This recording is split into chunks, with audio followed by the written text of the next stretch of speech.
வந்த சனமெல்லாம் குந்தணும். ஹலோ மக்களே, இன்னைக்கு நம்ம கேமர்னு 2009 ரிலீஸ் ஆன ஒரு வித்தியாசமான சைஃபை ஆக்ஷன் படத்தை பார்க்க போறோம். இந்த படம் ரிலீஸ் ஆனது 2009 இருந்தாலும் கதை முழுக்க 2034 நடக்கிற மாதிரி எடுத்திருக்காங்க. கென் கேசல்ங்கிற நம்ம படத்தோட வில்லன் மனிதனோட மூளை திசுக்களை மாத்தி அமைக்கக்கூடிய நானக்ஸ்ங்கிற ஒரு டிஃபரெண்டான டெக்னாலஜியை கண்டுபிடிக்கிறான். இந்த நானக்ஸ் மூலமா ஒரு மனுஷன் இன்னொரு மனுஷனை விர்ச்சுவலா கண்ட்ரோல் பண்ண முடியும். அது எப்படி விர்ச்சுவலா கண்ட்ரோல் பண்ண முடியும், அதை வச்சு என்ன பண்ணுவாங்கிறதெல்லாம் நம்ம கதை போற போக்கில பார்க்கலாம். இப்ப வில்லன் படத்துல இந்த டெக்னாலஜிக்காக என்ன பண்ணிருக்கிற மாதிரி காட்டியிருக்காங்கன்னா, சொசைட்டி அப்புறம் ஸ்லேயர்ஸ்னு சொல்லக்கூடிய ரெண்டு விதமான விர்ச்சுவல் சிமுலேஷனை உருவாக்கி வச்சிருக்கான். இந்த சிமுலேஷனுக்குள்ள ஒரு மனுஷன் வீட்டுக்குள்ள இருந்தபடியே இன்னொருத்தர் பிரெயினோட கனெக்ட் ஆகி அந்த சிமுலேஷனுக்குள்ள அவனுக்கு பிடிச்ச மாதிரி விஷயங்களை பண்ண முடியும். இதுக்காக அந்த சிமுலேஷனுக்குள்ள இருக்கிற எல்லாருமே தங்களோட சுய விருப்பத்தோட பண்றாங்கன்னு தப்பா நினைக்காதீங்க.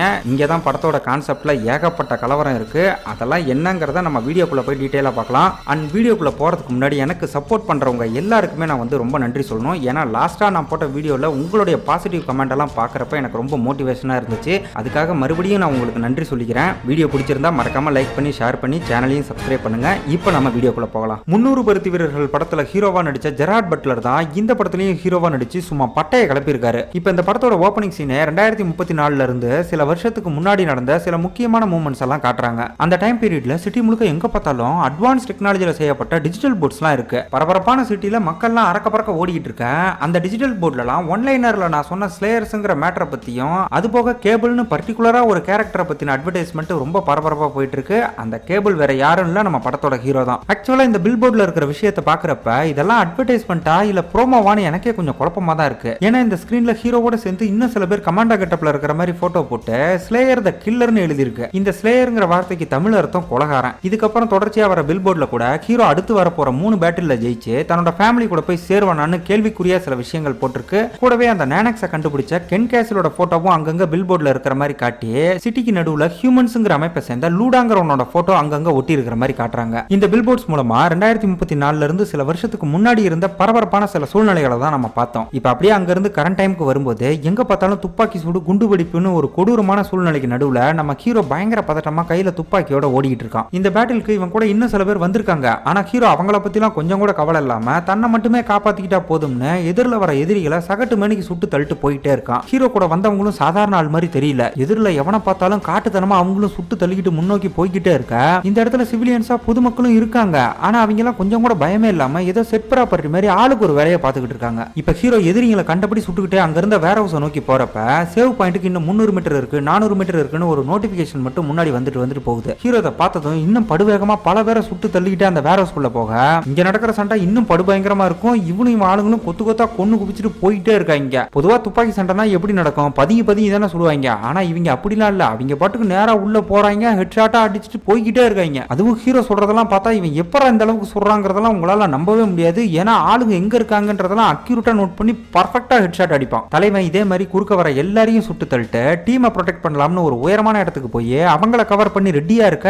அந்த பக்கம் டீம் ஆளுங்க எல்லாம் பொறுமையா சேவ் பாயிண்ட் நோக்கி வந்துகிட்டு இருக்காங்க. இவனும் அவங்கள ப்ரொடெக்ட் பண்ணாதான் நினைக்கிறான். பட் அதையும் மீறி சைட்ல திடீர்னு ஆளுங்க வந்ததும் இவனை கண்ட்ரோல் பண்ண முடியாம அவங்க எல்லாரையும் சுட்டுட்டு சைட்ல பூந்தடிச்சு ஒரு இடத்துல போய் ஒளியும் போது அங்க எவனோ கிரனேட்டை போட்டதும் அப்படியே வெடிச்சு இவனை வெளியே தூக்கி அடிக்குது. இப்ப ஹீரோ வெளியே வந்து விழுந்ததும் தட்டு மாதிரி எந்திரிச்சு முன்னோக்கி நடக்க ஆரம்பிக்க அங்க இவன மாதிரி இருக்கிற சில பேர் கேம்ல நம்ம யூஸ் பண்ற அவதாருக்கு திடீர்னு லைஃப் குறைஞ்சா எப்படி அது தவழ்ந்து நடக்குமோ அதே மாதிரி நடந்து போய்கிட்டு இருக்காங்க. இவனும் அதே மாதிரி தவழ்ந்துகிட்டே அங்க இருந்த ஒரு கேட்டு கிட்ட போனதும் அங்கதான் இவங்க ரீச் பண்ண வேண்டிய சேவ் பாயிண்ட் இருக்கு. நம்மால அதுக்குள்ள என்ட்ரி கொடுத்ததும் இந்த பேட்டில் முடியுது. அண்ட் இங்க தான் கேமர்னு படத்தோட டைட்டிலையும் போடுறாங்க. இதுக்கப்புறம் அடுத்ததா நம்ம ஹீரோ உள்பட இன்னும் சில பேரை ஒரு வண்டியில அடிச்சு எங்கேயோ கூட்டிட்டு போறப்ப பக்கத்துல இருந்த ஒருத்தன் கேபிள் நீ சூப்பரா ஒன்ன பண்ணு ஹீரோவை பாராட்டும் போது என் பேரு டில்மேன் கேபிள் இல்லன்னு ஹீரோ சொல்ல உன் பேர் என்னவா இருந்தா எங்களுக்கு என்ன, ஆனா நீ அந்த சேவ் பாயிண்ட்டுக்கு படுவேகமா போனன்னு இன்னொருத்தன் சொன்னதும் வேற ஒரு ஆள் சேவ் பாயிண்ட்டுக்கு இவன் போனதெல்லாம் எவன் கண்டுக்கிட்டான், இங்க இருந்து நம்ம யாருமே உயிரோட போறது இல்லைன்னு ரொம்ப ஆதங்கத்தோட சொல்றான். அப்ப ஹீரோக்கு பக்கத்துல இருந்தால் நான் இங்க இருந்து கண்டிப்பா உயிரோட போவேன்னு சொல்லி உனக்கு இன்னும் 3 பாட்டில் தானே இருக்குன்னு கேட்கும்போது ஹீரோ எந்த பதிலும் சொல்லாம அப்படியே அமைதியா இருக்க. இவங்க ரியாக்ஷன் எல்லாம் பார்த்தா ஏதோ ஒரு மரண விளையாட்டுக்குள்ள மாட்டிக்கிட்டு இருக்கிற மாதிரி தெரியுது. இப்ப இதுக்கு அடுத்த சீன் ஒரு பிரபலமான டிவி சேனலை காட்டி காட்ட அந்த சேனலோட ஓனர் நானக்ஸை கண்டுபிடிச்ச கென் கேசலோட இன்டர்வியூ இன்னைக்கு கன்ஃபார்மா நடக்குமான்னு கூட இருக்கிற ஆள்கிட்ட விசாரிச்சுக்கிட்டு இருக்கான். இந்த படத்துல வில்லன் யாருன்னு உங்களுக்கு சந்தேகமே வேண்டாம், அது அந்த நானக்ஸை கண்டுபிடிச்ச கென் கேசல் தான். இவங்க அவனை இன்டர்வியூ பண்றதுக்காக சில முக்கியமான நியூஸ் எல்லாம் ஓரம் ஒதுக்கிட்டு அவனை மட்டுமே போக்கஸ் பண்ண இப்ப தயாரா இருக்க. அவனை லைவா இன்டர்வியூ பண்ண போற ஜினாங்கிற ஆங்கர் வந்து அந்த கென் கேசல் ரொம்ப மோசமானவன், லாஸ்டா 9 வருஷத்துக்கு முன்னாடி அவனை இன்டர்வியூ பண்ண வால்டர்ங்கிற லேடி ரொம்ப கொடூரமா செத்து போயிட்டான்னு சொல்லும்போது சேனலோட ஓனர் அதை பெருசா எடுத்துக்காம எனக்கு டிஆர்பி தான் முக்கியம்னு சொல்லிட்டு போய்கிட்டே இருக்கான். இதால இவளும் வேற வழி இல்லாம அந்த லைவுக்கு ரெடியாக இன்டர்வியூல கேள்வி கேட்கறதுக்கு முன்னாடி வில்லனை பத்தியும் அவனோட கண்டுபிடிப்பை பத்தியும் ஷார்ட் அண்ட் ஸ்வீட்டா சொல்றாங்க. கென் கேசலோட கண்டுபிடிப்பெல்லாம் பாக்குறப்ப இவன் ஜீனியஸா இல்ல சைக்கோவான்னு நமக்கே கொஞ்சம் குழப்பமா தான் இருக்கும். ஃபர்ஸ்ட் இவன் கண்டுபிடிப்புல ஒன்னான அந்த சொசைட்டிங்கிற விஷயத்தை பத்தி பார்க்கும்போது வீடியோ கேம்ல வர கேரக்டர் மாதிரி அங்க நிறைய மக்கள் இருக்காங்க, இது ஒரு ரியல் பிளேஸ் தான், இங்க இருக்கிறவங்களும் உண்மையான மனுஷங்க தான், அதெல்லாம் ஓகே. இவங்கெல்லாம் எதுக்காக இந்த மாதிரி சுத்திக்கிட்டு இருக்காங்கன்னு பார்த்தா இங்க தான் நானக்ஸோட வேலையை பத்தி சொல்றாங்க. இந்த இடத்துல கேம்ல வர கேரக்டர் மாதிரி வித்தியாசமான கெட்டப்ல இருக்கிற மக்கள் எல்லாருமே தங்களோட சொந்த இன்கம்காக தான் இங்க வந்திருக்காங்க. நானக்ஸை இவங்க பிரெயின்ல ஏத்துனது மூலமா வசதி வாய்ப்பா இருக்கிற மக்களோட பிரெயினும் இவங்க பிரெயினும் கனெக்ட் ஆகும். இது எல்லாத்துக்குமே வில்லன் ஒரு சார்ஜ் பண்ணி வருமானம் பார்த்து இப்ப உலகத்திலே மிகப்பெரிய பணக்காரனாவும் ஆயிருக்கான். இவங்க எல்லாரோட பிரெயின்லயும் இப்ப இந்த வில்லன் கண்டுபிடிச்ச நானக்ஸ் இருக்கு. இதே மாதிரி காசு இருக்கிறவங்க என்ன பண்ணுவாங்கன்னா அவங்க பிரெயின்லயும் அந்த நானக்ஸை ஏத்திக்கிட்டு விர்ச்சுவலா இந்த பீப்புள் கூட கனெக்ட் ஆகி அவங்களுக்கு பிடிச்ச மாதிரியான வாழ்க்கையை இந்த இடத்துல வாழ்வாங்க. இதுல ஃபன் பார்ட்டின்னு இல்லாம சில வக்கரமான விஷயங்கள்லாம் கூட நடக்கும். சோ ரியல் வேர்ல்டுல பண்ண முடியாத ரொம்ப கேடுகட்ட விஷயங்கள் எல்லாம் இந்த வேர்ல்டுல பண்ணுவாங்க. சோ இதால கிரைம்ஸ் கம்மியாகுதுன்னு கவர்மெண்ட்டும் இதுக்கு அனுமதி கொடுத்திருக்காங்க. எல்லாம் ஓகே. இதுல வில்லனுக்கு என்ன லாபம்னு பார்த்தா இந்த விஷயம் எதுவுமே இலவசம் இல்ல. இவனோட நானக்ஸை யூஸ் பண்றதுக்கு பணம் இருக்கிற மக்கள் ஏகப்பட்ட காசு கொடுப்பாங்க. அண்ட் அது போக இந்த சொசைட்டிக்குள்ள அவங்களுக்கு பிடிச்ச ஒரு கேரக்டர் யூஸ் பண்ணுவாங்கல்ல, அதுக்கும் காசு வாங்கிப்பான். அவங்க யூஸ் பண்ற காஸ்டியூமுக்கு காசு வாங்கிப்பான். அது போக உள்ள இருக்கிற கேரக்டர் பணம் சம்பாதிக்குது பாத்தீங்களா, அதுலயும் கமிஷன் பார்த்து கிட்டத்தட்ட உலகத்துல இருக்கிற பெரிய பணக்காரங்கன்ற லிஸ்ட்ல இவனும் ஒரு ஆளா ரொம்ப ஷார்ட் டைம்லயே வந்திருக்கான். கேசல் இந்த மாதிரி அந்த சொசைட்டியை யூஸ் பண்ணி பயங்கரமா காசு பார்த்ததுக்கு அப்புறம் 9 மாசத்துக்கு முன்னாடி ஸ்லேயர்ஸ்ங்கிற இன்னொரு சிமுலேஷனை உருவாக்கி இருக்கான். ஆக்சுவலா இந்த சிமுலேஷனுக்குள்ள தான் இப்ப நம்ம ஹீரோ இருக்கான். இந்த சிமுலேஷனை பத்தி சொல்லணும்னா ஒரு மனுஷன் இன்னொரு மனுஷனோட ரத்தமும் சதையுமா கனெக்ட் ஆக முடியும். படத்தோட ஸ்டார்டிங்ல நம்ம ஹீரோ ஒரு பேட்டில்ல சண்டை போடுற மாதிரி விஷயத்தை பார்த்தோம்ல, அது ஒரு கேம்னு சொன்னா நீங்க நம்புவீங்களா? ஆனா அதான் உண்மை. அந்த பேட்டில்ல ஹீரோ சும்மா சூறாவளி கணக்கா சுத்தி சுத்தி சுட்டான்ல, அது எல்லாமே அவனோட சுய கண்ட்ரோல்ல பண்ண கிடையாது. நானக்ஸ் மூலமா வேற யாரோ ஒருத்தன் இவன் மூளைய கண்ட்ரோலுக்கு எடுத்து முழுக்க முழுக்க அவன் தான் விளையாடி இருக்கான். ஸ்லேயர் சிமுலேஷனை பொறுத்தவரை ஹீரோ வெறும் சாதாரண கேம்ல வரக்கூடிய ஒரு அவதார் மாதிரி தான். அவனை கண்ட்ரோல் பண்ணது வேற ஒருத்தன். அவன் யாரு என்னன்னு பாக்குறதுக்கு முன்னாடியே ஸ்லேயர் சிமுலேஷனுக்கு அடிப்படையா இருக்கிற சில விஷயங்களை பார்த்துட்டு வந்துடலாம். ஃபர்ஸ்ட் ஆஃப் ஆல் ஹீரோவும் அவன மாதிரி இருக்கிற மத்தவங்களும் எதுக்காக இந்த மாதிரி உயிரை பணைய வச்சு ரிஸ்க் எடுக்கணும்னு பார்த்தா இவங்க எல்லாருமே மரண தண்டனை கைதிகள். இந்த மாதிரி மரண தண்டனை கைதிகள் வாலண்டியரா இந்த கேம்குள்ள வந்தா அடுத்து நடக்க போற 30 பேட்டில் இவங்க கண்டினியூஸா ஜெயிக்கும் போது ஆட்டோமேட்டிக்கா மரண தண்டனையில இருந்து இவங்களை விடுவிச்சு வெளியே அனுப்பிடுவாங்க. சோ இந்த ஒரு விஷயத்துக்காக தான் எல்லாருமே உசுர பணைய வச்சு போராடிட்டு இருக்காங்க. சாரி ஃப்ளோல போராடிட்டு இருக்காங்கன்னு தப்பா சொல்லிட்டேன். ஆக்சுவலா இவங்க எப்படி போராட முடியும்? அந்த பக்கம் இவங்களை சூஸ் பண்ற பிளேயர் ஒழுங்கா விளையாண்டா தானே இவங்களுக்கு வாழ்வு. சோ நடக்கிறது நடக்கட்டும், லக் இருந்தா இங்க இருந்து தப்பிப்போம்னு ஒரு குருட்டு நம்பிக்கையோட இவங்க வாழ்ந்துகிட்டு இருக்காங்க. இதுல நம்ம நோட் பண்ண வேண்டிய விஷயம் என்னன்னா ஸ்டார்டிங்ல சில வருஷத்துக்கு முன்னாடி நடந்த நிகழ்வுகள்னு பில் போர்டெல்லாம் காட்டினப்ப அதுல நம்ம ஹீரோ இன்னும் 3 பேட்டில் ஜெயிப்பானாங்கிற மாதிரி ஒரு விஷயம் போட்டிருந்துச்சு. அதுக்கப்புறம் அந்த ட்ரக்ல போனப்ப பக்கத்துல இருந்தவன் இன்னும் ஒரு பேட்டில் ஜெயிச்சா நீ ரிலீஸ் ஆயிரலாங்கிற மாதிரி சொல்லியிருப்பான். சோ ஹீரோக்கு இன்னும் ஒரே ஒரு பேட்டில் தான் இருக்கு. அதுல ஜெயிச்சிட்டா இந்த இடத்துல இருந்து அவன் தப்பிச்சு வெளியே போய் ஃபேமிலி கூட சேரலாம். சோ அந்த விஷயம் நடக்குதா இல்லையாங்கிறத கதை போற போக்குல பார்க்கலாம். இப்ப லைவ்ல இருக்கிற ஜினா இவங்கிட்ட ஸ்லேயர் சிமுலேஷனுக்குள்ள மக்கள் சாகிறது ஏன் கொலை இல்லைன்னு கேட்கும்போது பொதுமக்கள் யாராவது வந்து என்ன கொன்னுக்குங்கன்னு வாலண்டியர் பண்ணுவாங்களா? நாங்க இந்த சிமுலேஷனுக்குள்ள யூஸ் பண்றவங்க எல்லாருமே மரண தண்டனை கைதிகள் தான். அவங்கள மாதிரி ஆளுக்கு செகண்ட் சான்ஸா ஒரு 30 செஷனை கொடுத்து விடுதலையா பரிசா கொடுக்குறோம். இது ஒரு நல்ல டீல் தானேன்னு சொல்ல, சரிப்பா நீ சொல்றத ஓகேன்னு வச்சுக்குவோம். பட் இதுக்கு முன்னாடி ஆணோ பெண்ணோ யாராவது இந்த சிமுலேஷன்ல சர்வைவ் ஆகி சுதந்திரத்தோட ரிலீஸ் ஆயிருக்காங்களான்னு கேட்டா உடனே ஆடியன்ஸ் பக்கம் திரும்பி நான் உங்களுக்கு ஒரு விஷயத்தை கிளியர் பண்ணி ஆகணும். இந்த ஸ்லேயர்ஸ் அமைப்பு முழுக்க முழுக்க அரசாங்கத்தோட பர்மிஷனோடையும் அவங்க கோஆபரேஷனோடையும் தான் நடக்குது. அண்ட் இதுல வரக்கூடிய பணம் முழுக்க முழுக்க நம்ம நாட்டில் இருக்கக்கூடிய ஜெயில்களுக்கு ஃபண்டா போய் சில மனித மிருகங்களை வெளியே வர விடாம அடைச்சு வைக்க உதவுது. அண்ட் மக்களோட ஓட்டெடுப்புலையும் 68% மேல இதுக்கு ஆதரவு தெரிவிச்சிருக்காங்கன்னு மொத்தமா பூசி முழுகிறான். இவன் சொல்றதை வச்சு பாக்குறப்ப ஸ்லேயர்ஸ்குள்ள இருந்து எவனுமே இதுவரை உயிரோட வெளியே வரலன்னு தெளிவா புரியுது. இவனோட சொந்த லாபத்துக்காக கைதியா இருக்கிறவங்களெல்லாம் கூட்டிட்டு வந்து அனாமத்தா பலி கொடுத்துக்கிட்டு இருக்கான். வில்ல இந்த மாதிரி அரசாங்கம் ஃபண்டுன்னு பெரிய விஷயத்தெல்லாம் பேசுனதுனால அந்த டாபிக் அப்படியே விட்டுட்டு ஜெனரிகான்ஸை பத்தி சொல்லுங்கன்னு ஒரு புது விஷயத்தை ஓபன் பண்ண அது என்னடா ஜெனரிகான்ஸ்னு பார்த்தா ஸ்டார்டிங்ல நம்ம ஹீரோ பேட்டில் இருக்கும்போது அந்த இடத்துல பொதுமக்களா சில பேர் அங்கங்க உலாவிக்கிட்டு இருந்தாங்கல்ல, அவங்கள தான் ஜெனரிகான்ஸ்னு சொல்றாங்க. இந்த மாதிரி ஜெனரிகான்ஸா உள்ள போறவங்க யாரோட கண்ட்ரோல்லையும் இருக்க மாட்டாங்க. ஆல்ரெடி இவங்க மூளையில ஒரு ப்ரீ ப்ரோக்ராம் பண்ணி தான் உள்ள அனுப்பி அவங்களுக்குன்னு ஒரு ரோலை கொடுத்து உலா விடுறாங்க. இதாலேயே பேட்டிலுக்கு நடுவுல அதிகமா குண்டடிபட்டு சாகிறது இந்த ஜெனரிகான்ஸ் தான். இப்ப கேசல் இதை பத்தி என்ன சொல்றான்னா ஜெயில ஆம்பளை பொம்பளைன்னு ஏகப்பட்ட பேர் வதன்னு இருக்காங்க. இதுல இதுல ஸ்லேயரா ரோல் பண்ண தயாரா இல்லாதவங்களுக்கு தான் இந்த ஜெனரிகான்ஸ் ரோலை கொடுக்குறாங்க. பட் இதுல இருக்கக்கூடிய ஒரு கூடுதல் சலுகை என்னன்னா, ஸ்லேயர்ஸா உள்ள வரும்போது 30 செஷன் அட்டன் பண்ணணும்னு சொன்னான்ல. ஆனா இந்த ஜெனரிகான்ஸா உள்ள வரும்போது ஒரே ஒரு செஷன் அட்டன் பண்ணி உயிரோட வெளியே வந்துட்டா போதும், சுதந்திரத்தை ஃப்ரீயா கொடுத்துருவோம்னு ரொம்ப கேஷுவலா சொல்றான். இவன் பண்ற எல்லா விஷயத்துக்கும் அரசாங்கமே பர்மிஷன் கொடுத்து அதை லீகல் ஆக்குனதால சரி தப்புன்னு எதுவும் தனிப்பட்ட கருத்தை இவளால சொல்ல முடியல. சோ இதுக்கப்புறம் அடுத்ததா நானக்ஸ் எப்படி ஒர்க் ஆகுதுன்னு கேட்கும்போது கேசிலும் இவனோட நானோ செல்ஸ் எப்படி மனித மூளையில இருக்கிற திசுக்களை மாத்தி அமைக்குதுங்கிற விஷயத்தை டீடைலா சொல்லி அதுக்கப்புறம் மனுஷன் ஒரு ரிமோட் ஆக்சஸ் கண்ட்ரோலுக்கு மாறிடுவான்ற மாதிரி சொல்ல, இந்த ப்ராசஸ் மட்டும் உண்மையா இருந்தா நானக்ஸ் பொருத்தப்பட்ட ஒவ்வொரு மனுஷனும் ஏதோ ஒரு டிவைஸ் மாதிரி ஐபி அட்ரஸோட சுத்திட்டு இருக்கானா, இன்கேஸ் அவனை எப்ப வேணாலும் எங்க இருந்தாலும் கண்ட்ரோல் பண்ண முடியுமான்னு இவ கேட்டதும் கிட்டத்தட்ட அப்படிதான், ஆனா அந்த விஷயத்துக்கு ஒரு வரம்பு இருக்குன்னு சொல்லி எந்த ஒரு பிளேயராலையும் அந்த கேமிங் என்விரான்மெண்ட்டுக்குள்ள மட்டும்தான் ஒர்க்கிங் பீப்புளை கண்ட்ரோல் பண்ண முடியும். ஒன்ஸ் அவங்க அந்த என்விரான்மெண்ட்டை விட்டு வெளியே வந்துட்டா அதுக்கப்புறம் பிளேயரால கூட அவங்கள மானிட்டர் பண்ண முடியாதுன்னு சொல்றான். இவன் சொல்ற விஷயம்லாம் எந்த அளவுக்கு உண்மைன்னு தெரியல. ஆனா இது எப்படி இருக்குன்னா, நமக்குள்ள சில மோசமான வக்கிரமான எண்ணங்கள்லாம் இருக்கும்ல, அந்த விஷயத்தெல்லாம் சொசைட்டிக்கு பயந்து நம்ம செய்ய தயங்குவோம். ஆனா இதே வேற ஒருத்தவங்களை கண்ட்ரோல் பண்ணி அவங்க மூலமா அதை செஞ்சு ஆசையை தீர்த்துக்கிட்டா எப்படி இருக்குமோ அந்த விஷயத்த ரொம்ப ஓப்பனாவே சொல்லி இதால மக்களுக்கு இருக்கக்கூடிய ஸ்ட்ரெஸ் குறைஞ்சு அவங்க எல்லாம் பிரச்சனை இல்லாத ஒரு நிம்மதியான வாழ்க்கையை வாழ்வாங்கன்னு ஏதோ ஞானி மாதிரி பேசுறான். இவன் இப்படி பேசிக்கிட்டு இருக்கும்போது இதுக்கு ஆப்போசிட்டான ஒரு விஷயம் நடக்கிற மாதிரி நம்ம படத்தோட ஹீரோயினை காட்டுறாங்க. இவ உதட்டுல மட்டும் சிரிப்பை வச்சுக்கிட்டு ரொம்ப சோகமா லிப்ஸ்டிக் எல்லாம் போட்டு மேக்கப்போட ரெடி ஆயிட்டு இருக்க.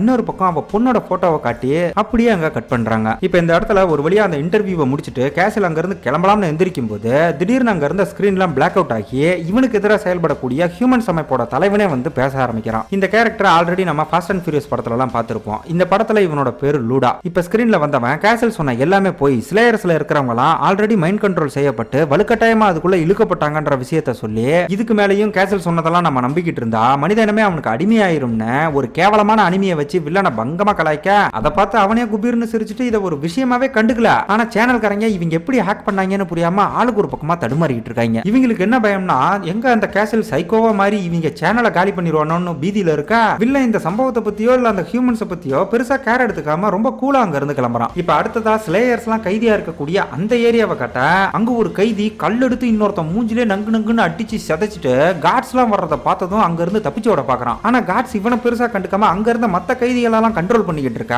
ஓடிக்கிட்டு இருந்தவன் திடீர்னு ஒரு குறிப்பிட்ட எல்லையை தாண்டதும் ஏதோ கரண்ட் ஷாக் அடிச்ச மாதிரி ஒரு 50 அடி ஹைட்டுக்கு பறந்து போய் விழுவான் பாருங்க. என்னடா இது டெக்னாலஜின்னு பார்க்க நமக்கே வித்தியாசமா இருக்கும். சரி இவங்க கதையெல்லாம் விடுங்க, நம்ம ஹீரோ கிட்ட வருவோம். இப்ப நம்மளால அதே ஏரியால தனிமையில உட்கார்ந்தபடி ஹீரோயினோடையும் அவன் பொண்ணோடையும் இருந்த தருணங்களை நினைச்சு பார்த்து ஃபீல் பண்ணிக்கிட்டு இருக்க. அங்க வந்து இன்னொரு கைதி என்ன கேபிள் தனியா உட்கார்ந்து ரொம்ப தீவிரமா இதை பத்தியே யோசிச்சுட்டு இருக்கேன்னு கேட்கும்போது இவனுக்கு படத்துல இப்ப வர ஒரே டயலாக தான் கொடுத்துருப்பாங்க போல, என் பேர் கேபிள் இல்ல டில்ஸ்மேன். அதே விஷயத்த திரும்ப சொல்றான். அப்ப அந்த கைதி நீ டில்ஸ்மேனாவே இருந்துட்டு போ, ஆனா இந்த பேட்டில்ல இது வரைக்கும் எவனுமே 10 மேட்ச கூட தாண்டது இல்ல, ஆனா நீ 27 பேட்டில் ஜெயிச்சிருக்க. சோ இதே மாதிரி இன்னும் 3 பேட்டில் ஜெயிச்சிட்டா நீ வீட்டுக்கு போயிடலாம்லன்னு ஒரு மாதிரி சைக்கோத்தனமா பேசிக்கிட்டு இருக்க. ஹீரோ பெருசா அவங்ககிட்ட இன்ட்ரெஸ்ட் எடுத்து பேச மாட்டான். ஆனா அவன் பேசுறதெல்லாம் கேட்க கேட்க ஏற்கனவே நடந்த ஒரு கொலையை பத்தின சம்பவம் லைட்டா நம்மளுக்கு ஒரு பிளாஷ் மாதிரி வந்துட்டு போகும். இதுக்கப்புறம் சிட்டிக்குள்ள இருக்கிற நம்ம ஹீரோயினை காட்டும்போது தன்னோட பொண்ணு போட்டோவை சோகத்தோட பார்த்துட்டு அங்க இருந்து கிளம்புனவ பஸ்ல போறப்ப அந்த ஸ்லேயர்ஸ் கேமோட விளம்பரம் வந்ததும் தன்னோட புருஷனுக்கு என்னாகுமோ ஏதாகுமோன்னு ஹீரோவை நினைச்சு பயங்கரமா துடிக்கிறா. இங்க நம்ம ஹீரோவை 10க்கு 10 கூட இருக்காதுங்க, அப்படிப்பட்ட ஒரு சின்ன ரூம்ல அடைச்சு வச்சிருக்க. அங்க வந்த ஒரு லேடி இவன் பொண்ணும் பொண்டாட்டியும் இருக்கிற போட்டோவை உள்ள போட்டுட்டு நீ இப்ப வர உயிரோட இருக்க காரணமே இவங்க தானன்னு ஒரு மாதிரி குசு குசுன்னு பேசுறாங்க. அந்த பக்கம் இருந்து பேசுறது யாருன்னு தெரியல, பட் வாய்ஸை வச்சு அது ஒரு பொண்ணுன்னு மட்டும் தெளிவா புரிஞ்சிக்க முடியுது. இப்ப ஹீரோ அவகிட்ட நீ யாரு என்னன்னு விசாரிக்கும் போது அவ டக்குன்னு ஒரு பேப்பரை நீட்டி அதுல கையெழுத்து போட சொல்ல, எதுக்குன்னு கேட்டா என் பையன் உன்னோட பெரிய ஃபேன், உனக்காக தான் அவன் தினமும் ப்ரே பண்ணிக்கிட்டு இருக்கான்னு கெஞ்சாத குறையா ஆட்டோகிராஃப் கேட்கறா. அப்ப ஹீரோவும் அதுல கையெழுத்து போட்டு வெளியே நீட்டும் போது டக்குன்னு கையில ஒரு ஊசியை குத்தி பிளட் சாம்பிள் எடுத்துக்கிட்டு ஒரு முக்கியமான விஷயத்தை ப்ரூஃப் பண்ணதான் எனக்கு தேவைப்படுதுன்னு சொல்ல, எதுக்காக என்கிட்டலாம் ஆட்டோகிராஃப் கேட்கறீங்கன்னு கேட்டதும் உனக்கு வெளியே என்ன நடக்குதுன்னு இப்ப வர தெரியாதுன்னு இவ சொல்லும் போது திடீர்னு அங்க இருந்த மைக்கில் ஏதோ அனௌன்ஸ்மெண்ட் வரவும் சொல்ல வந்ததை முழுசா சொல்லாம பதட்டத்தோட அங்க இருந்து கிளம்பிடுறா. இதுக்கப்புறம் அப்படியே நம்ம ஹீரோயினை காட்டும் போது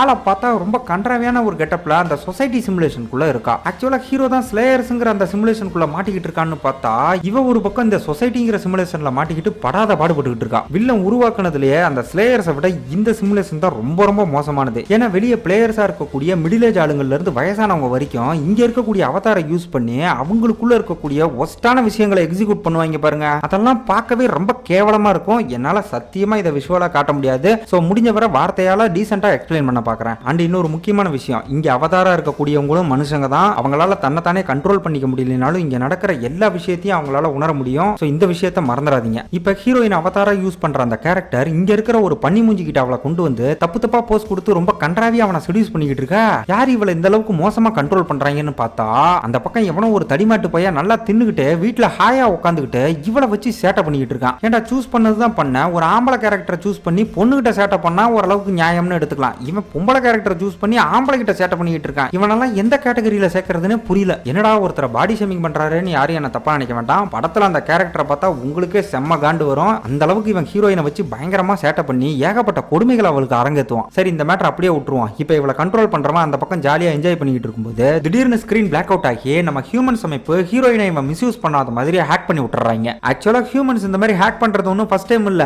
எங்கெல்லாம் இந்த கேம் நடக்குதோ அங்கெல்லாம் ஹேக் பண்ணி அப்பப்போ தொந்தரவு கொடுத்துக்கிட்டு தான் இருக்காங்க. இதை பத்தின தகவல் வில்லன் காதுக்கும் போகுது. ஆனா இப்பவும் அவங்கள ஒரு ஆளாவே மதிக்காம நீங்க பண்றதெல்லாம் பண்ணுங்கடா, உங்களை ஒரு நாள் வச்சு செய்யறங்கிற மாதிரியே கேசல் ரொம்ப கூலா இருக்கான். இதுக்கு அடுத்த சீன் நெக்ஸ்ட் பேட்டிலுக்கு போயிட்டு இருக்கிற நம்ம ஹீரோவை காட்டும்போது இந்த டைம் கேமுக்கு புது ஆளுங்க நிறைய பேர் வந்திருப்பாங்க போல.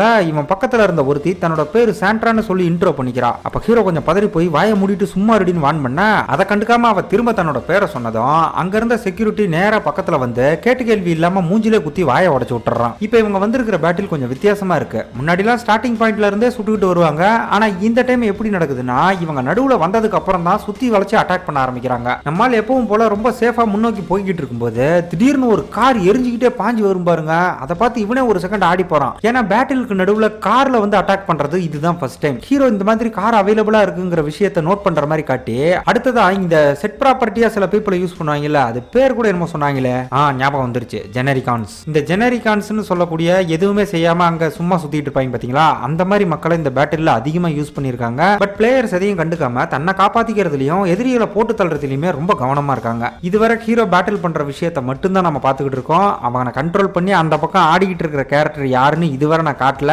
படத்துல நீங்க பார்க்கும்போது நடுவில் அங்கங்க கிளிச் மாதிரி அந்த கேரக்டரோட ஃபேஸ் வந்துட்டு போகும். பட் நான் அதை காட்டாம வச்சிருக்கிறதுக்கான காரணம் என்னன்னு கேட்டீங்கன்னா அந்த கேரக்டரை பார்க்கும்போது இவனடா ஹீரோவை கண்ட்ரோல் பண்ணிக்கிட்டு இருந்தான் அப்படிங்கிற மாதிரி ஒரு ஃபீல் வரும். ஸோ அந்த ஃபீலை நீங்க மிஸ் பண்ணிடக்கூடாதுன்னு தான் இப்போ வரை காட்டாம இருக்கேன். சரி, இப்போ பேட்டிலுக்கு வருவோம். இங்க எப்பவும் இல்லாத அளவுக்கு பயங்கரமா கலவரம் போய்கிட்டு இருக்கா. ஹீரோக்கு டீமா வந்த ஆளுங்களும் பயங்கரமா பட்டையை கிளப்பி எல்லாரையும் தும்சம் பண்ணிக்கிட்டு இருக்காங்க. அதே நேரம் நடு ரோட்ல ஜெனரிக்கான பெர்ஃபார்ம் பண்ற ஒரு லேடி பாவம் யார் கண்ட்ரோல்லையும் இல்லாம தன்னந்தனியா நடந்து வர்றதை பார்த்துட்டு ஹீரோ அவளை ஒரு லாரி மோதிரத்துக்குள்ள ஜஸ்ட் மிஸ்ல பாஞ்சு போய் காப்பாத்துறான். ஆனா அப்பயும் அந்த பொம்பளை அந்த ப்ரோக்ராமுக்கு கட்டுப்பட்டு பாவம் நடு ரோட்டுக்கு போய் லாரியில் அடிபட்டு செத்து போயிருது. இதுக்கப்புறம் ஹீரோ இதெல்லாம் வேலைக்கு ஆகாதுன்னு பேட்டில் மட்டும் கான்சென்ட்ரேட் பண்ணி எல்லாரையும் சுட்டு தள்ளிட்டு போயிட்டு இருக்கா. நடுவுல அசந்த கேப்ல ஒரு ஆள் பில்டிங் உள்ள இருந்து இவனை சுட பார்க்கும்போது அந்த சாண்ட்ரா வந்து அவனை போட்டு தள்ளி நம்மளால காப்பாத்திடுறா. இதுக்கடுத்து ஹீரோவை அவஸ்தாரா யூஸ் பண்ற அந்த கேரக்டர் நம்மளால படுபயங்கரமா கண்ட்ரோல் பண்ணி இன்னும் மூர்க்கத்தனமா பிளே பண்ண ஆரம்பிக்க இவனும் சாண்ட்ராவும் பக்காவா ஷூட் பண்ணிட்டு போகும்போது பின்னாடி இருந்து ஒருத்தன் சாண்ட்ரா தலையை தெறிக்க விடுவான் பாருங்க. அவன் மூளை அப்படியே செதறி போய் நம்மால் மூஞ்சில வந்து அடிக்கும். ஃபைனலா நம்ம ஹீரோன்னு சொல்றதை விட இவனை அவதாரா யூஸ் பண்ணிக்கிட்டு இருந்த அந்த கேரக்டர் பல தடைகளை தாண்டி இவனோட 28வது பேட்டிலையும் சக்சஸ்ஃபுல்லா கம்ப்ளீட் பண்ண இதை லைவா பார்த்துக்கிட்டு இருந்த மக்கள் எல்லாரும் இந்த வெற்றியை பார்த்துட்டு பயங்கரமா கொந்தளிச்சு என்னமோ அவங்களே ஜெயிச்ச மாதிரி ஓவரா கொண்டாடுறாங்க. இவங்க கொண்டாடுறதெல்லாம் ஓகே, ஆனா அந்த பக்கம் எல்லாம் பீஸ் பீஸா வெடிச்சு பல பேர் செத்துக்கிட்டு இருக்காங்களே, அதை ஏதாவது கண்டுக்கிட்டானுங்களா? அதை பத்திலாம் எந்த கவலையும் இல்ல. ஹீரோ ஜெயிச்சதை மட்டும் தலையில தூக்கி வச்சுட்டு ஆடிக்கிட்டு இருக்காங்க. இதுல இன்னொரு சோகம் என்னன்னா இந்த கூட்டத்துல நம்ம நாட்டு மக்களும் இருப்பாங்க பாருங்க. அந்த கொடுமையை தான் என்னால தாங்கிக்கவே முடியல. சரி, எது எப்படியோ நம்மால் 28 மேட்ச் ஜெயிச்சுட்டான். இன்னும் 2 மேட்ச் ஜெயிக்கிறானா என்னங்கிறத போக போக பார்க்கலாம். இப்ப பேட்டில் முடிஞ்சு வண்டியில போறப்ப இதே மாதிரி இதுக்கு முன்னாடி வரும்போது நம்மளுக்கு பக்கத்துல இருந்தவன் கண்டிப்பா இங்க இருந்து நான் தப்பி பண்ண ஓவரா சவால் விட்டுருப்பான். ஆனா இப்ப அந்த கேரக்டர் இந்த பேட்டிலுக்கு போயிட்டு வந்ததுக்கு அப்புறம் உடம்பு முழுக்க ரத்தத்தோட நாமெல்லாம் இங்க சாக போறோம்னு சைக்கோத்தனமா சிரிச்சுட்டு என்ன வெளியே விடுங்கடா நான் இங்க இருக்க மாட்டேன்னு சின்ன புள்ளத்தனமா அழுவோம் பாருங்க. பாக்குறப்ப நமக்கே பாவமா இருக்கும். இவன் என்னதான் அழுதாலும் வில்லன் பால் ஊத்தாம விட போறது இல்ல, அது நமக்கே தெரியும். பட் இப்ப பேட்டில் முடிஞ்சு போச்சு. இதுக்கப்புறம் என்ன நடக்குதுன்னா லாஸ்டா நடந்த 28வது மேட்ச் வர நம்ம ஹீரோவை பிளேயரா யூஸ் பண்ணி சக்சஸ்ஃபுல்லா ஜெயிச்சுக்கிட்டு இருக்கான் பாத்தீங்களா, அந்த கேரக்டர் யாருன்னு இங்க தான் காட்டுறாங்க. இந்த சீன்ல எப்படியும் ஒரு மாசான கேரக்டர் தான் காட்ட போறாங்கன்னு நான் ஆர்வமா வெயிட் பண்ணிட்டு இருக்கும்போது சைமன் ஒரு 17 வயசு பையனை காட்டி இவன் தான் நம்ம ஹீரோவை கண்ட்ரோல் பண்ணிட்டு இருந்த பிளேயர்னு சொல்லுவாங்க பாருங்க. சத்தியமா நான்லாம் மிரண்டு போயிட்டாங்க. ஃபர்ஸ்ட் இந்த விஷயம் ரிவீல் ஆகிறப்ப என்னால ஏத்துக்க முடியல தான். பட் இவன் திறமைய பாத்தீங்களா, 28 மேட்ச் வர நம்மளால அசால்ட்டா தட்டி தூக்கிட்டு வந்திருக்கான். அந்த பாயிண்ட் ஆஃப் வியூல பாக்குறப்ப இவன் உண்மையாவே கெத்துதாங்க. இப்ப சைமன் வழக்கம் போல ஆன்லைன் வந்து எல்லாத்தையும் செக் பண்ணி பார்த்துட்டு இருக்கும்போது திடீர்னு அந்த ஹியூமன்ஸ் குரூப் இவனை ஹேக் பண்ணி நம்ம ஹீரோ ஒரு கொலை பண்ற மாதிரியான விஷயத்தை காட்டுறாங்க. ஆக்சுவலா இதே விஷயம் தான் ஸ்டார்டிங்ல ஹீரோக்கு விஷுவலா வந்திருக்கும். இப்ப சைமனும் அதை சீரியஸா பார்த்துக்கிட்டு இருக்கும்போது கேபிள் கூட பேசணுமா, இந்த லிங்கை கிளிக் பண்ணி இதுல வரக்கூடிய அப்ளிகேஷனை டவுன்லோட் பண்ணுன்னு ஒரு நோட்டிபிகேஷன் வர அப்படியே அங்க கட் பண்ணி படத்தோட வில்லன் கேஸ்ல காட்டினா இவன் இங்க நம்ம ஹீரோவை போட்டதால தனியா ஒரு ஸ்கெட்ச் போட்டுக்கிட்டு இருக்கான். அப்ப கூட இருந்த அல்லக்கை மக்கள் எல்லாரும் அவனை ரொம்ப நேசிக்கிறாங்கன்னு சொல்லும்போது நேசிக்கிட்டோம், அதுதான் நமக்கும் வேணும். அந்த மாதிரி அவங்க நேசிக்கிற ஒரு ஹீரோவை அவங்க கண் முன்னாடியே போட்டு தள்ளினா அவங்களுக்குள்ள வயலன்ஸும் டாமினன்ஸும் அதிகமாக அசிங்கமாக்கும்னு இவன் சைக்கோத்தனமா பேசிக்கிட்டு இருக்கா. சரி இவன் பிளான் என்னடான்னு பார்த்தா நம்மால போட்டு தள்ளுறதுக்காகவே ஒரு காட்டு மிராண்டி பையில ஸ்லேயர் டீமுக்குள்ள இருக்க பிளான் பண்ணிக்கிட்டு இருக்கான். கூட இருக்கிற அல்லக்கைய இவனை யார் கண்ட்ரோல் பண்ண போறதுன்னு கேட்கும்போது அவனை யாரும் கண்ட்ரோல் பண்ண போறது இல்லையா. சோ பேட்டில் அவன் சுயமா செயல்பட்டு சம்பவம் பண்ண போறதா சொல்ல அந்த பக்கம் அந்த காட்டு மிராண்டி பைய வேற வெறிகொண்டு உட்கார்ந்து இருக்கிறத பார்த்தா ஆள் ரொம்ப கொடூரமானவன் போல. இவனை நம்மால எப்படி சமாளிக்க போறானே தெரியல. இப்ப இதுக்கு அடுத்த சீன் நம்மால இருக்கிற ஏரியாவை காட்டும்போது இங்க இருக்கிற ஒரு கைதி டிப்ரெஷன் தாங்க முடியாம அவன் பின் கழுத்துல இருந்த ஒரு சிப்ப கையாலேயே பிச்சு தற்கொலை பண்ணிக்க வில்லன் செட் பண்ண அந்த காட்டு மிராண்டி பையிலும் இந்த கூட்டத்துல ஜாயின் பண்ணிட்டான் போல. ஆள் ரொம்ப உக்கரமா ஒர்க் அவுட் பண்ணிக்கிட்டு இருக்கான். இவன் நம்ம ஹீரோவை போட தான் உள்ள வந்திருக்கான்ற விஷயம் தெரியலனாலும் இவனோட மறுபக்கம் இங்க இருக்கிற எல்லாருக்குமே தெரிஞ்சிருக்கு. நம்ம ஃப்ரெண்டுக்காரன் கூட அந்த காட்டு மிராண்டி மனுஷனே இல்ல, ரொம்ப மோசமானவன்னு பயங்கரமா தூம்பு போட்டுக்கிட்டு இருக்கான். இதுக்கடுத்து நம்ம ஹீரோக்கு ஏதோ அப்கிரேட் கொடுக்க போறதா ஒரு கார்டு வந்து இவனை கூட்டிட்டு போக ஒரு வித்தியாசமான புல்லட்டுங்க. அந்த ஒரு புல்லட் 5 டார்கெட்டை ஒரே நேரத்தில் அட்டாக் பண்ணும். அந்த மாதிரி ஒரு புல்லட்டை கொடுத்து அதை டெஸ்ட் பண்ணி பார்க்கவும் சொல்றாங்க. அப்ப ஹீரோ அதை கன்ல லோட் பண்ணி பர்ஃபெக்ட்டா எதிரில் இருக்கிற டார்கெட்டை ஷூட் பண்ணும்போது அதை பார்த்து மிரண்டு போன செக்யூரிட்டி பேட்டில் ஃபீல்டுல நிஜமாவே நீ வேற ஒருத்தன் கண்ட்ரோல்ல விளையாடுறியா இல்ல சுயமா ஆடுறியான்னு ஒரு மாதிரி டவுட்டோட கேட்க இது உண்மையாவே நியாயமான கேள்விதான். ஏன்னா ஹீரோ ரியல் லைஃப்லயுமே ஒரு தரமான சோல்ஜர். இந்த கேமை பொறுத்தவரை ஹீரோ ஒரு கருவியா இருந்தாலுமே அப்பப்ப இவன் சைமன் கண்ட்ரோல்ல இருந்து வெளியே வந்து பேட்டில்ல தன்னிச்சையா செயல்படுறது உண்டு. பட் அது ரொம்ப நேரம் நீடிக்காது. இப்ப ஹீரோ அந்த மேட்டரை சொன்னதும் உன்னால எப்படி அந்த மாதிரி அவன் கண்ட்ரோல்ல இருந்து வெளியே வர முடிஞ்சதுன்னு கேட்கும்போது அதை பத்தி ஹீரோக்குமே தெரியல. பட் பேட்டிலுக்கு நடுவுல அடிக்கடி ஒரு கிளிச் மாதிரி ஆகும் பாத்தீங்களா, அந்த டைம்லலாம் ஹீரோ செல்ஃப் கண்ட்ரோலுக்கு வந்து தன்னிச்சையா செயல்பட்டு இருப்பான் போல. மேபி அது கூட சைமனோட வெற்றிக்கு காரணமா இருந்திருக்கலாம். இதுக்கு அடுத்த சீன் ஹீரோ தனிமையில குளிச்சுக்கிட்டு இருக்கும்போது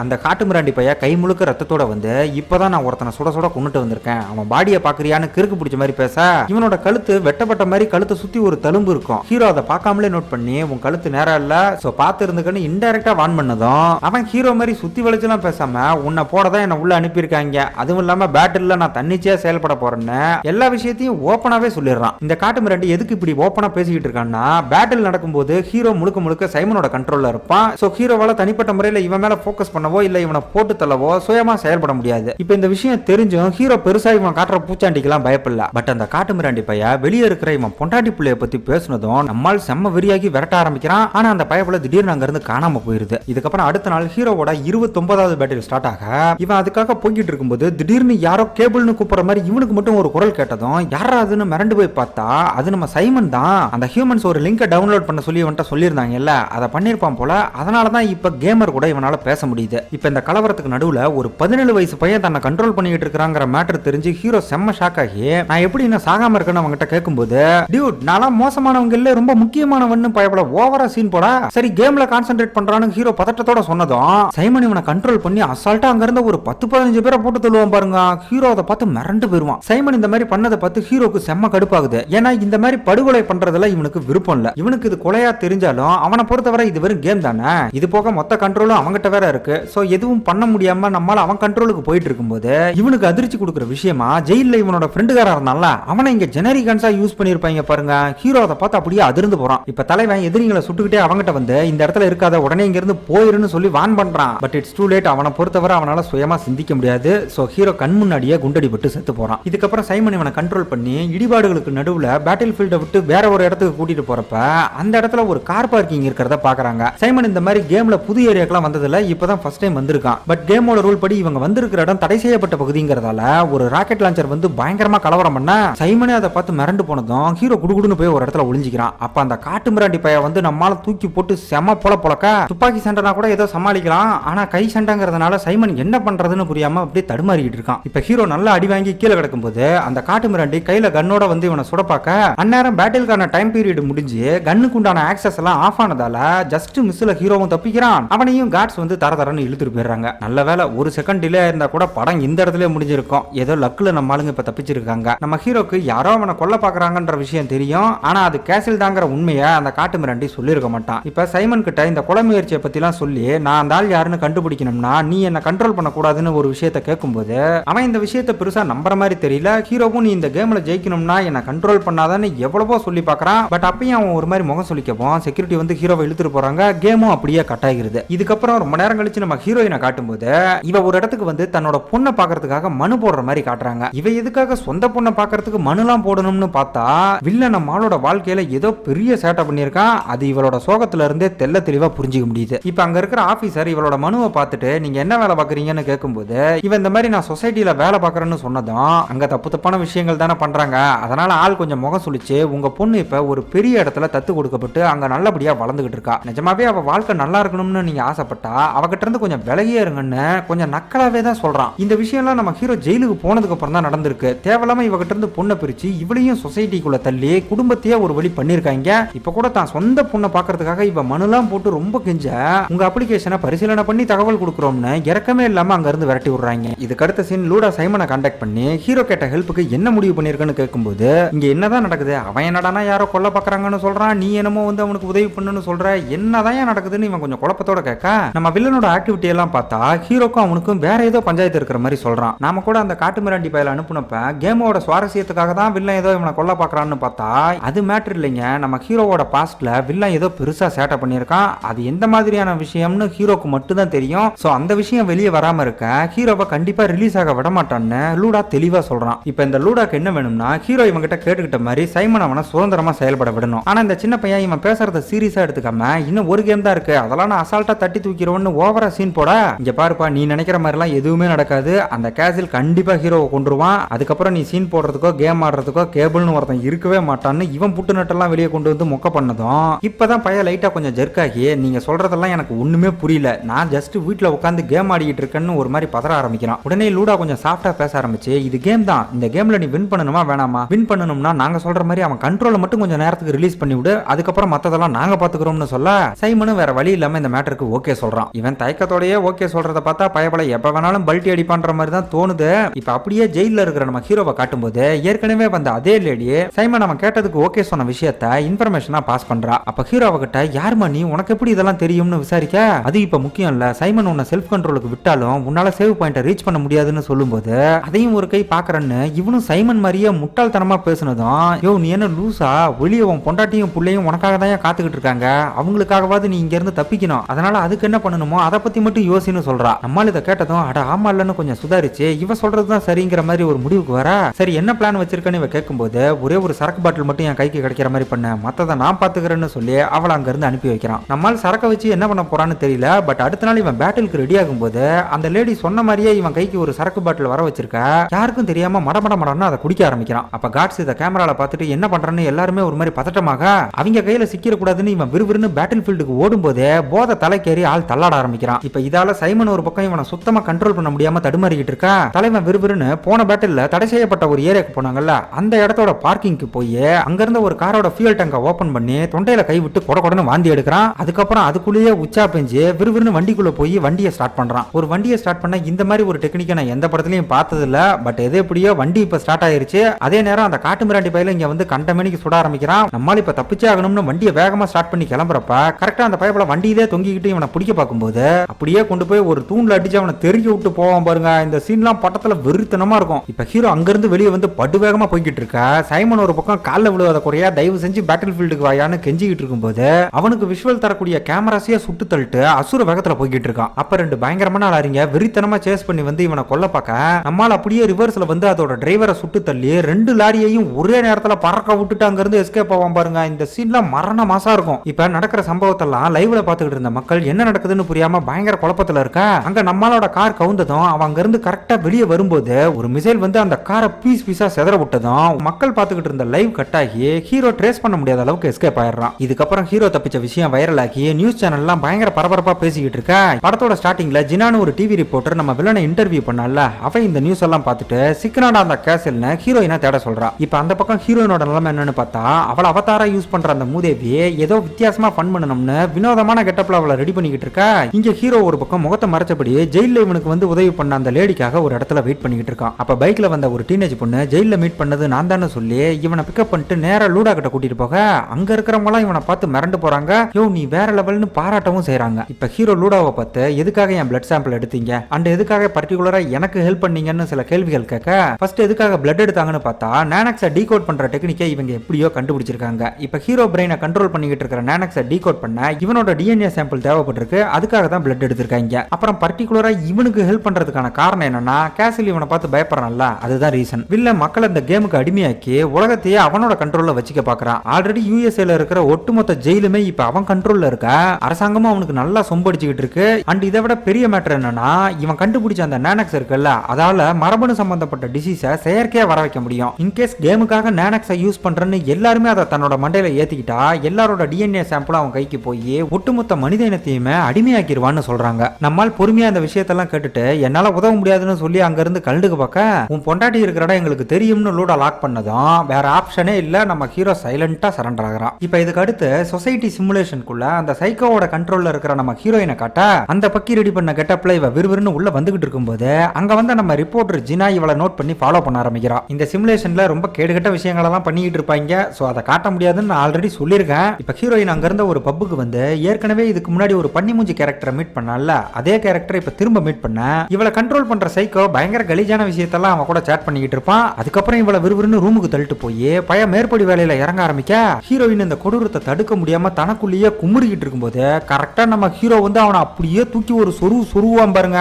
ஆன் ஸ்பாட்ல வாய பொளந்து பயபல ஒரேடியா டிக்கெட் வாங்கிருது. இப்ப ஹீரோயினை கண்ட்ரோல் பண்ற பக்கி அவன் மூலமாவே என்ன குணுராதன்னு ஹீரோ கிட்ட கெஞ்சும் போது நம்மால் பொண்டாட்டியை பார்த்த சந்தோஷத்துல ஒரு மாதிரி ஃபீல் பண்ணி பேச ஆரம்பிச்சதும் பயபல ஹீரோயினை வச்சு இவங்கிட்டயே சேட்டை பண்ணுவான் பாருங்க. நம்மால் செம்ம கடுப்பாயிருவான். இதுக்கப்புறம் அந்த சைக்கோ கிட்ட ஒழுங்கா அவளை பேச விடுறான்னு எவ்வளவோ சொல்ல அவனுக்கு நாடி நரம்பெல்லாம் காமவெறி ஊறி போயிருக்கும் போல இவனை செடியூஸ் பண்றதுலே குறியா இருக்குவான். டே வெட்டி மவனை, நீ மட்டும் என் கையில கிடைச்சா உன்னை சில்லு சில்லா சதைச்சிருவான்டான்னு காட்டு கத்திட்டு ஹீரோயினை கையோட வேக வேகமா லிப்ட் கிட்ட கூட்டிட்டு வரான். அப்ப லிப்ட் ஓபன் ஆன அடுத்த செகண்ட் உள்ள இருந்து அந்த காட்டு மிராண்டி பையா நம்மால ஷூட் பண்ணிட்டு ஹீரோயினை இழுத்துட்டு போக ஐயோ அவ்வளவுதான் நம்ம ஹீரோ செத்துட்டானான்னு பார்த்தா ஏதோ எலக்ட்ரிக் புல்லட் மாதிரி வச்சுதாங்க அடிச்சிருக்கான். உசுருக்கு ஒன்னும் ஆபத்து இல்ல. இப்ப அந்த பக்கம் ஹீரோயினோட அவன் லிப்டுக்குள்ள போயிட்டு இருக்கிறப்ப அங்க ஒரு ஜோடி இவங்களுக்கு நடுவுல வந்து ரொமான்ஸ் பண்ணிக்கிட்டு இருக்க.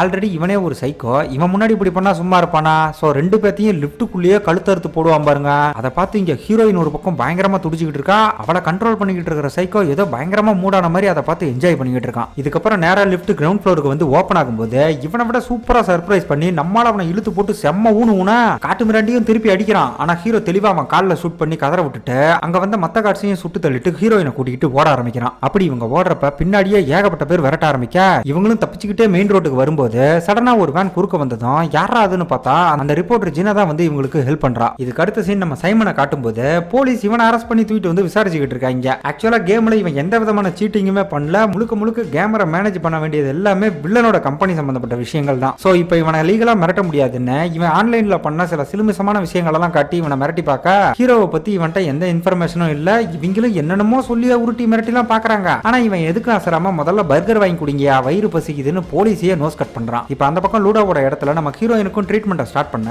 ஜினா அதை பார்த்துட்டு என்னையா பண்றீங்கன்னு கேட்கும்போது இங்க தாங்க நமக்கே அவங்க என்ன மாதிரியான ப்ராசஸ் பண்ணி அந்த கனெக்ஷனை கட் பண்றாங்கன்ற விஷயம் தெரியுது. ஆக்சுவலா இவங்க வந்து பர்மனண்டா நானக்ஸ் அழிக்கிற மாதிரியான விஷயங்கள்லாம் எதுவும் பண்ணல. ஜஸ்ட் ஹோஸ்டுக்கும் அந்த பிளேயருக்கும் ஒரு கனெக்ஷன் இருக்கும் பாத்தீங்களா, அந்த கனெக்ஷனை மட்டும் தான் டெம்பரவரியா கட் பண்ணி விடுறாங்க. இந்த ப்ராசஸ் முடிஞ்சு ஹீரோயின் திரும்ப நார்மல் ஆகிறதுக்கு ஒரு 30 நிமிஷம் ஆகும்னு அங்க இருந்த ஒரு சைனாக்காரன் சொல்றான். இதுக்கடுத்து லூடா இங்க வந்து ஹீரோ கிட்ட தனியா பேசணும்னு சொல்லி கூட்டிட்டு போக என்ன விஷயம்னு பார்த்தா இவன் நம்ம ஹீரோவை பத்தியும் வில்லனோட ரிசர்ச்சை பத்தியும் ஸ்டார்டிங்ல இருந்து எண்டு வரை இருந்த பல மேட்டர்களை கண்டுபிடிச்சிருக்கான். அதெல்லாம் கேட்டா அப்படியே மண்டை வெடிச்சு போயிருங்க. ஏன்னா கேசில் நானக்ஸை ஃபர்ஸ்ட் டைம் கண்டுபிடிச்சப்ப சோல்ஜர்ஸ் மேல தான் அதை டெஸ்ட் பண்ணிருக்காங்க. அதுவும் அந்த டெஸ்ட்டுக்கு டிராவிஸ்ங்கிற சோல்ஜர் தான் ஃபர்ஸ்ட் டைம் வாலண்டியரா முன் வந்திருக்கான். அவனுக்கு அடுத்து ரெண்டாவதா நானக்ஸை சோதனை பண்ணிக்க ஹீரோவும் வாலண்டியர் பண்ணிருக்கான். சோ நானக்ஸை முதல்ல டெஸ்ட் பண்ணிக்கிட்டவங்கன்னு பார்த்தா அது நம்ம ஹீரோவும் அவன் ஃப்ரெண்டு டிராவிஸ் மட்டும்தான். ஆக்சுவலா அந்த டெஸ்ட்டுக்கு முன்னாடி மூளையோட செயல்திறனை அதிகப்படுத்துறதுக்காக திசுக்களை மேம்படுத்த போறோம்னு ஏதோ கதை கட்டி தான் இவங்களை ஓகே சொல்ல வச்சிருக்காங்க. பட் அதுக்கப்புறம் ஒரு 9 வாரத்துல இவனோட ஃப்ரெண்டு டிராவிஸ் இறந்து போயிட ஹீரோ வில்லனுக்காக கிரவுண்ட் லெவல்ல பல வருஷமா வேலை பார்த்துட்டு கடைசியா ஸ்லேயர்ஸ் கேம்குள்ள போய் சிக்கியிருக்கான். இதை நம்ம லூடா புள்ளி விவரத்தோட சொல்லி உங்க ப்ராஜெக்ட்ல உங்களுக்கே ஞாபகம் இல்லாம ஏதோ ஒரு விஷயம் நடந்திருக்கு, அதை கேசில் இப்ப மூடி மறைக்க பாக்குறதா சொல்லி எப்படியாவது அந்த மேட்டரை கண்டுபிடிக்கணும்னு இவன் சொல்லும் போது இவன் சொல்ற எதை பத்தியுமே ஹீரோக்கு சுத்தமா ஐடியா இல்ல. அதனால இப்ப என்ன பண்றாங்கன்னா ஹீரோவோட மெமரிக்குள்ள போய் உண்மையாவே என்ன நடந்துச்சுன்னு விஷுவலா பார்க்க முடிவு பண்றாங்க. இப்ப இது ஒரு பக்கம்னா அந்த பக்கம் ஹீரோயினை ஒரு சைக்கோ கண்ட்ரோல் பண்ணிக்கிட்டு இருந்தான்ல, அவன் இடத்துக்கு வில்லனோட ஆளுங்க வந்து அவனை பேக்கப் பண்ணி தூக்கிட்டு போக இவனை வச்சு ஹீரோயினை ட்ரேஸ் பண்ண போற மாதிரி தெரியுது. இங்க லூடாவும் அவனோட ஆளுங்களும் ஹீரோவை ஒரு சேர்ல உட்கார வச்சு அவனோட மெமரி ஆக்சஸ் பண்றதுக்கான வேலைகள் எல்லாம் ஸ்டார்ட் பண்ண கூடவே நம்ம ரிப்போர்ட்டர் ஜினாவும் நடக்கிறதெல்லாம் ரொம்ப ஆர்வமா வேடிக்கை பார்த்துக்கிட்டு இருக்கா. அப்ப ஹீரோவோட மெமரி ஆக்சஸ் ஆனதும் 4 வருஷத்துக்கு முன்னாடி நடந்த ஒரு சம்பவம் விஷுவலா வர ஆரம்பிக்க அதுல நம்ம ஹீரோ லேப்ல இருக்கும்போது அவனோட ஃப்ரெண்டு டிராவிஸை மீட் பண்ணி பேச ஆரம்பிக்கிறான். அந்த டைம்ல நானக்ஸோட சோதனை சம்பந்தமா இவங்க மேல நிறைய டெஸ்ட்லாம் நடக்கும் போல அதை பத்திலாம் டிராவிஸ் ரொம்ப கேஷுவலா பேசிக்கிட்டு இருக்கும்போது ஹீரோவும் நார்மலா தான் இருக்கான். ஆனா திடீர்னு ஒரு கட்டத்துல ஆள் அப்படியே உறைஞ்சு போன மாதிரி உட்காந்துருக்கான். டிராவிஸ் இதை பார்த்துட்டு என்னாச்சு ஏதாச்சுன்னு விசாரிக்கும் போது ஹீரோ எந்த பதிலும் பேசாம டக்குன்னு ஒரு கன் எடுத்து டேபிள் மேல வைக்கிறான். அப்ப டிராவிஸ் கொஞ்சம் பதட்டமாகி ஏன்டா கன்னெல்லாம் எடுத்துட்டு வர, டே மச்சி உனக்கு என்னடா ஆச்சுன்னு பயங்கரமா பதறும் போது என்னால கண்ட்ரோல் பண்ண முடியல, என்ன மன்னிச்சிரு மச்சான்னு சொல்லிட்டு டக்குன்னு அவன் நெத்தி புட்டுல சுட்டு போட்டு தள்ளுவான் பாருங்க. இந்த சீன்லாம் பயங்கரமா இருக்கும். இருக்கும். ஆக்சுவலா ஹீரோ எந்த கொலையுமே பண்ணல, நானக்ஸை டெஸ்ட் பண்றதுக்காக இவனை வேணும்னே கண்ட்ரோல் பண்ணி இவனோட க்ளோஸ் ஃப்ரெண்டையே கொலை பண்ண வச்சிருக்காங்க. படத்தோட ஸ்டார்டிங்ல வில்லனை ஜினா இன்டர்வியூ பண்ணப்ப கேமிங் ஜோன்ல மட்டும்தான் நானக்ஸ் பொருத்தப்பட்டவங்களை கண்ட்ரோல் பண்ண முடியும்னு ஓவரா பேசியிருப்பான்ல. ஆனா இந்த வீடியோவை வச்சு பாக்குறப்ப நானக்ஸ் பொருத்தப்பட்ட யாரா இருந்தாலும் வில்லனால உட்கார்ந்த இடத்துல அவங்கள கண்ட்ரோல் பண்ண முடியும்னு ரொம்ப தெளிவா புரிஞ்சு போகுது. இதை பத்தி ஜினாவோட சேர்ந்து இவங்க 4 பேரும் தீவிரமா டிஸ்கஸ் பண்ணிக்கிட்டு இருக்க அந்த பக்கம் ஹீரோ இருந்த சேர் காலியா இருக்கும். எங்கடா போனான்னு பார்த்தா ஆள் ஒரு பக்கமா வெளியே வந்து செவுத்தோரமா காதுல கை வச்சபடி உட்காந்துருக்கான். ஹீரோக்கு அவன் ஃப்ரெண்ட தன் கையாலேயே கொன்ன விஷயம் ஞாபகம் இருந்திருக்காது. இப்ப இவங்க பண்ண ப்ராசஸால அந்த விஷயம் வந்து இவன் மூளைய பயங்கரமா குறைஞ்சிக்கிட்டு இருக்க. நார்மல் மோடுக்கு வந்த ஹீரோயின் அங்க வந்ததும் அவளை பார்த்ததுக்கு அப்புறம் தான் ஆள் கொஞ்சம் கூல் டவுன் ஆகிறான். அப்ப ஹீரோ அவகிட்ட நம்ம பொண்ணு எங்கன்னு கேட்கும்போது என்னால அவங்கள தடுக்க முடியலன்னு ஹீரோயின் ரொம்ப ஃபீல் பண்ண, ஹீரோக்கு ஹெல்ப் பண்ண பொண்ணு வந்து அவங்கள யாராலையும் தடுக்க முடியாது, ஏன்னா தத்து எடுக்கிறவங்க நிறைய பணம் கொடுத்துருப்பாங்க, பட் அவ சம்பந்தப்பட்ட ஒரு டேட்டாவை நான் ஆல்ரெடி கண்டுபிடிச்சிட்டேன்னு இவ சொன்னதும் என் பொண்ணு இப்ப எங்க இருக்கான்னு ஹீரோ ரொம்ப ஆர்வமா கேட்கறான். இவன் அப்படி கேட்டதும் அவ கொஞ்சம் சோகமாகி இவன் கிட்ட மன்னிப்பு கேட்டு இவன் பொண்ணு இப்ப கேசல் கிட்ட இருக்கிறதா சொல்ல, இதுவரை இவங்க கண்டுபிடிச்ச எல்லாத்தையும் உடனே சேனல்ல பப்ளிஷ் பண்ண சொல்லி ஜினா கிட்ட சொல்லிட்டு நம்மால அங்க இருந்து விறுவிறுன்னு கிளம்புறான். இப்ப ஹீரோ அங்க இருந்து போனதும் வில்லனோட ஆளுங்க ஹீரோயினை ட்ரேஸ் பண்ணி இந்த இடத்துக்கு வந்துடா. அந்த பக்கம் ஜெயில இருந்த சைமனை ரிலீஸ் பண்றாங்க. அவன் வீட்டுக்கு போய் சிஸ்டம் பார்த்தா ஊரே சீட்டர்னு இவனை கழுவி கழுவி ஊத்திட்டு இருக்கு. இப்ப அந்த பக்கம் ரொம்ப நேரம் கழிச்சு நம்ம வில்லனை காட்டும் போது கூட இருக்கிற அல்ல கைங்க ஹீரோவை ட்ரேஸ் பண்ணணுமான்னு கேட்டதும் அதெல்லாம் ஒண்ணும் தேவையில்ல, அவனே நம்மளை தேடி வருவான்னு ரொம்ப கான்பிடண்டா சொல்றான். இதுக்கப்புறம் கேசல் சொன்ன மாதிரியே நம்மால் இவனை தேடி இவன் இடத்துக்கே வந்துடா. அங்க தூரத்துல இவன் பொண்ணை பார்த்ததும் நம்மால் பதறி அடிச்சு பக்கத்துல ஒன்னா எதிரில கண்ணாடி இருந்திருக்கும் போல அதுல மோதி கீழே விழுந்து பொண்ணை பார்த்து பயங்கரமா துடிக்கிறான். ஆக்சுவலா இப்ப ஹீரோ பாத்துக்கிட்டு இருக்கிறது ரியல் இல்ல, வீடியோ தான். ஏன்னா கேசில் அந்த பொண்ணை மைண்ட் கண்ட்ரோல் பண்ணி வேற எங்கேயோ வச்சிருக்கான். நம்மால் இதெல்லாம் பார்த்து இப்ப செம்ம வெறியில இருக்கும்போது கேஸ்ட்ரபிள் பிடிச்ச கேசில் ஆளுங்களோட வந்து பாட்டு போட்டு டான்ஸ் எல்லாம் ஆடி இவனை இன்னும் வெறியாத்தா. இன்னொரு பக்கம் நம்ம ஹியூமன்ஸ் குரூப்ல இருந்த லூடாவோட சேர்த்து அங்க இருந்த எல்லாரையுமே வில்ல ஆளுங்க போட்டு தள்ளுற மாதிரி காட்டுறாங்க. இப்ப அந்த பக்கம் வில்லன் ஒரு 10-15 பேரை விட்டு நம்மளால அட்டாக் பண்ணா தலைமை இருந்த வரைக்கும் இழுத்து போட்டு எல்லாரையும் சாத்துன்னு சாத்துவோம் பாருங்க. எப்பா அடி ஒண்ணு இடி மாதிரி விழுகுது. என்னதான் நம்மால் நடுவுல அப்பப்பா அடி வாங்கினாலும் பொண்ணை காப்பாத்தணுங்கிற வெறியில அங்க இருந்த ஒவ்வொருத்தனையும் சும்மா கரண கொடூரமா போட்டு தள்ள ஃபைனலா வில்லன் கிட்ட வரும்போது பொண்ணு வேணுமா வேணாமா யோசிச்சு முடிவு பண்ணுன்னு கரெக்டா லாக் பண்றான். இப்ப ஹீரோவும் வேற வழி இல்லாம சைலண்டா அவனை ஃபாலோ பண்ண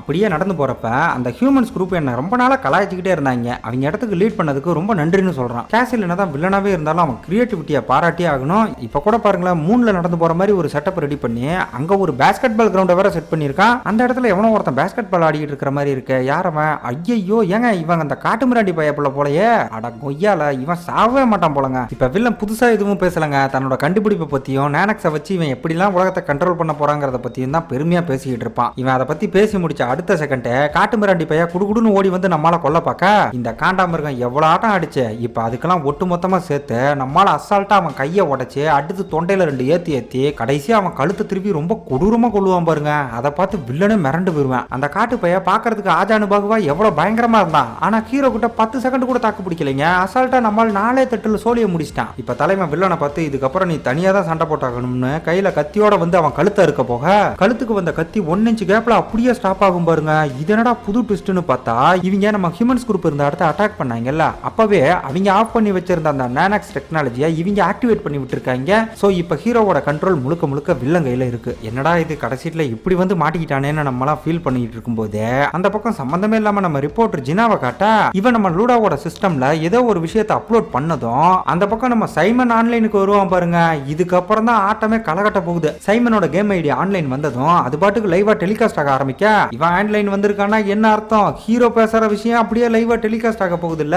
சோ வில்ல அங்க ஆட்டோமேட்டிக்கா வாயை விட்டு உளறி கொட்டி மக்கள் இதை பாத்துக்கிட்டு இருக்காங்கன்னு தெரியாம அவனே அவனோட முகத்தெரியா கிழிச்சுக்கிறான். அண்ட் இது போக ஏதோ வீர மாதிரி சட்டையெல்லாம் கழட்டிட்டு அசைய முடியாம இருக்கிற ஹீரோவை அடிச்சுக்கிட்டு ஓவரா சீன் போட நம்மளால அவன் கண்ட்ரோலையும் மீறி கையில இருந்த நகத்தை வச்சு அவனுக்கு பூரா விட்டதும் ஆள் சைக்கோத்தனமா சிரிச்சுட்டு ஹீரோவை டிஃபரெண்டா அடிச்சு என்ஜாய் பண்ணிக்கிட்டு அந்த இடத்துக்கு ஹீரோயினையும் அவன் பொண்ணையும் வர வைக்கிறான். கேசல் இங்க பண்ற அத்தனை வில்லத்தனத்தையும் உலகம் முழுக்க இருக்கிற மக்கள் பார்த்துக்கிட்டு தான் இருக்காங்க. நம்ம சைமன் கூட இதை பார்த்துட்டு செம்ம காண்டாகிறான். இதுக்கப்புறம் வில்லன் சைக்கோத்தனத்தோட உச்சத்துக்கே போய் நம்மளால கண்ட்ரோல் பண்ணி அவன் கையாலேயே அவன் பொண்ணை கொலை பண்ண பார்க்க இந்த சீன்ல நம்ம ஹீரோ துடிப்பான் பாருங்க. பார்க்கவே அவ்வளவு கொடுமையா இருக்கும். கேசல் இவன் பொண்ணை இவன் கையாலேயே கொல்றதுக்காக இன்னும் ஃபோர்ஸ்ஃபுல்லா அவனை கண்ட்ரோல் பண்ண நம்மால் உடம்புல இருக்கிற ஒட்டுமொத்த சக்தியையும் யூஸ் பண்ணி கத்திய தரையில சொருகிட்டு அப்படியே அந்த கத்தியோட வேகமா போய் வில்லனோட சங்க பிடிப்பான் பாருங்க. இவனுக்கு அள்ளு விட்டுரும். வில்லன் நம்மால் எப்படி இதை கண்ட்ரோல் பண்றான்னு புரியாம அல்லக்கைங்க கிட்ட விசாரிக்கும் போது அவங்க சிஸ்டம்ல செக் பண்ணி வெளியே இருந்து வேற யாரோ கண்ட்ரோல் பண்றாங்கன்னு சொல்ல எவன்டா அதுன்னு பார்த்தா வேற யாரு நம்ம சைமன் தான். இவன் செவனேன்னு இன்னும் ஒரு 50 பேரை விட்டு அடிச்சிருந்தா ஹீரோ டயர்டாயே செத்துருப்பான். ஆனா தேவையில்லாம நானக்ஸ் ஆக்டிவேட் பண்ணதால